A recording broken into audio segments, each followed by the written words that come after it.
खरंच माफ कर मला। या सगळ्याला आता खूप उशीर झालाय कला। आओ बाबा जाऊन द्या ना। अगं जाऊच देतोय ना, म्हणून तर उद्या शांतपणे वेगळे होतोय आपण। अहो माझा जरा तरी विचार करा ना। चाळीत तमाशा केलास तेव्हा तू आमचा जरा तरी विचार केलास का?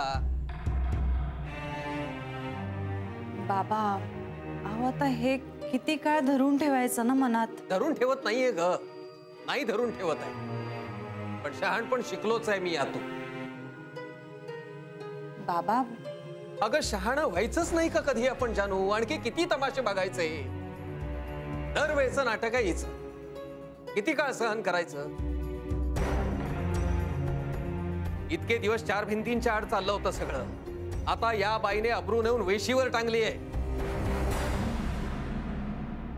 चाळीत मान वर करून चालायची सोय ठेवली नाहीये बाईने। हे बघा बाबा मला मान्य आहे आईचं चुकलं। अगं मग त्याची शिक्षा तिला व्हायला नको का जानू? हो पण दरवेळी आपण सोडून देतो आणि हिचं फावतं, ही दुष्टपणा करत राहणार आणि आपण माफ करत राहायचं। अगं आणखी किती काळ हे दुष्टचक्र असं चालू राहणार जानू? कुठेतरी पूर्णविराम लागायला नको का त्याला? मी हात जोडत होतो हिच्या पुढे, पिंट्या पाया पडत होता की बाई चल आता तमाशे नको करू लोकांसमोर, पण हिला आणखी चेव चढत होता। देखावा करायचा होता ना दुनियेसमोर, तेव्हा नाही हिने विचार केला, आता सुस्त हिला सगळं।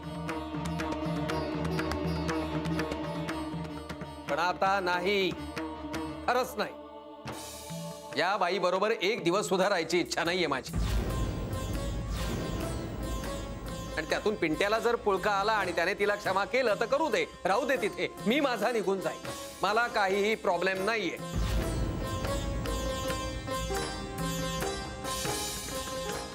बाबा हो असं काय बोलताय तुम्ही? आता तू ठरव बाबा।